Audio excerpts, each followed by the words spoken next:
first of all, welcome to the show. Thank you, And Mike. It's great to be here. it Such an is honor. it's great to have you. And I want you to just give us a little pencil, a thumbnail. Who is Sean Dwyer today? Where are you? What are you doing? And then we're gonna, as you know, we're gonna get into your story. Absolutely. Oh, man. Well, yeah, such an honor to be here. So I'm an assistant professor at the University of Oklahoma.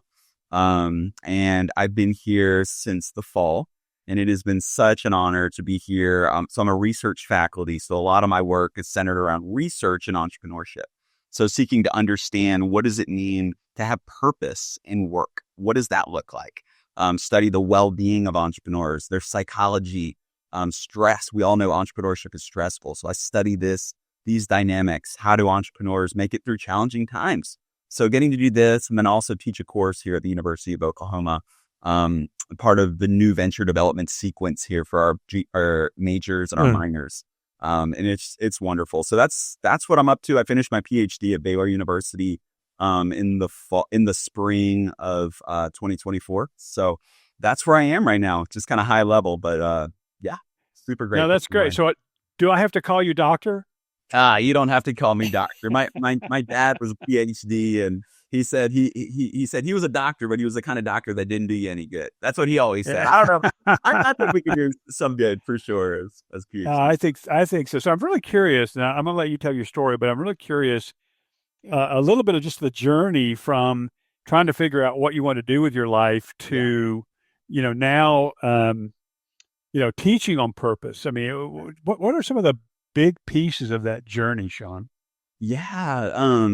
Man, for myself, would you say just or Yeah, just yeah. You personally. I mean, you can go anywhere you want to, but really, your story. Yeah. Oh, man. So, I think from like a young age, I wanted to make a difference in the world. I wanted to make some sort of impact. And I just remember going to college. As I went to college, playing football as a walk-on. I unfortunately got injured really quickly in training camp. I got too many concussions. They disqualified me from NCAA sports. So that Mm. just kind of threw me into leadership and just pursuing other avenues besides sports. And I just thought, I want to make an impact in the world. I think being a doctor is kind of the path to that. It can make a good amount of money and things like this. So I was really focused on that until, honestly, there were a couple pivotal moments that just shifted this for me and helped me to realize, what is my purpose? What is my calling? One of those, so I went to a Crew Winter Conference, if you've heard of Crew, campus ministry in 2009. And there was a speaker there named Roger Hershey. And what he does, he travels around the country and he challenges juniors, seniors in this area of Mm. career choices and decisions. And he was giving a talk to us and he challenged us. And he asked me a question, Mike, that really just honestly changed my life. He said, why are you doing what you're doing? This question of why is what hit me to my core. And scholars, they talk about this. Simon Sinek talks about it. What is your why? But this why question just hit me so deeply. And it forced me to just think like, why am I doing this? And I realized like the reason I wanted to be a doctor was because I get the praise of other people. I'd be able to make a lot of money. Yeah, I'd be able to make an impact and things like this. But I just thought about it and I was like, wait a sec, there's something deeper inside. I Mm. really desire to use creativity as a means to help other people. And I just thought of a business idea I had. And I thought, wait, I think I could do this in the business world, and like, I want to use creativity in this way. And like, little did I know I'd end up being an accountant, CPA. And, if you get too creative being an accountant, you can end up in rough places, but, it can get you a little trouble. But anyway, I decided I wanted to major in business. And I just caught this picture of, I think there are gifts and skills that are inside of me with creativity. And I want to be able to leverage those in some way to bring transformation and impact in the lives of others. So I decided to major in business. You probably heard of Blake Mycoskie, the founder of Tom's Shoes. He came to my school and he spoke and he shared about this unique business model. At the time, it was unique. Now everybody's doing it. But at the time, it was, buy a pair of shoes. We'll give a pair to a child in need. I heard this and I was like, wait a second. Business doesn't have to be this greedy endeavor. That, I'll just be honest, my perspective then is way different than it is Sure. now. I had some big Mm. assumptions on the concept of business. That was just a defining moment for me. And I was like, wait a second, business could be a platform to change the lives of others.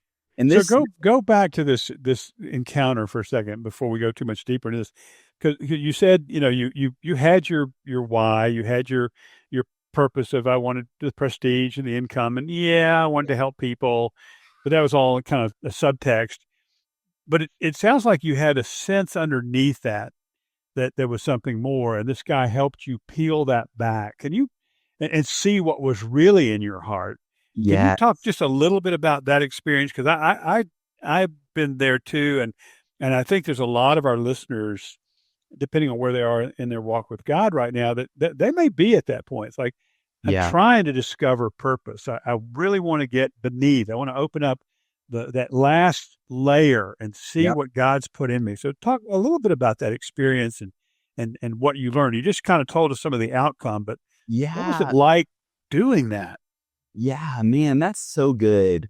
That's so good. So I had this business idea in my mind already. I think it was a seed that was planted of like, oh my gosh, maybe I could do this one day. Um, it was effectively back in the day. I remember I went to this faith-based event and I saw apparel that people were wearing. And I don't want to speak negatively. I'll try to move my best and not speak negatively about it, but it was a style and aesthetic that I thought I could never walk into my fraternity house wearing that. Think of like Sprite logo, but it says Spirit on it, or think of, these kinds of things. And I was just like, man, is there any apparel out there that, is kind of like you could wear it in places and it not freak people out? Like, is there, and that, so I just had this wonder in my mind, this business idea. I did a little bit of research before this, even when I was studying medicine, and I was like, there's nothing out there. Like there really isn't, at least at the time, there wasn't anything. And so it's interesting. I wish I could put a formula on it, but what happened, this is the really the nuts and bolts of it. Roger challenged this. Why are you doing what you're doing? Well, Mike, I bowed my head and I looked down at the ground and I saw a Ralph Lauren hat on the ground. And I saw this logo on the front of the Ralph Lauren hat. And I just thought, somebody created that business and got me to buy this thing. And now like they're communicating this message of this horse, whatever the meaning of that is. But I just looked at it and I thought, wait a second. I want to create a business with clothing. I want to do something where I can create this. And I think if I do this, it'll make a meaningful difference in the lives of others. And it just clicked for me. And I began thinking like the medicine path sounds great. I'll make a lot of money, all these kinds of things. But I thought, man, if I'm going to go to med school, like that's not going to get me through med school. At the end of the day, I don't really want to do that. I think it's the social expectations around me that I'll get praise of others. I'll get, maybe have that super nice house, have the Corvette, wear the scrubs, get all the praise. And I just thought like, that's not what I want to live for. At the end of the day, like, I just feel like there's something here. Like I want to use my creativity, these talents that I've been given in such a way that I can make an impact. So for me, I would call it a sign. I don't know what we call it here, but it was just an aha moment where it clicked for me. I'm pursuing something because of the social expectations of others and seeking the praise of man and things like this. But there's something deeper. And I just knew that I knew inside, if that makes sense in that moment.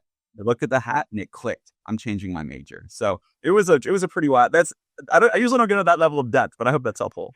No, that's good because I think in the end of the day, a lot of us will walk right past that moment and not Yeah. recognize that God is saying, "Hey, stop for a second, and let's talk about this." Yeah. I've got something I want to say to you. I've got something I want to show you. So I love that you did it. I love that you had the courage to do it and to Neat. face the fact that maybe you were living too much for the praise of men. I mean, we all struggle Yep. with that, and willing to set that aside and hear something.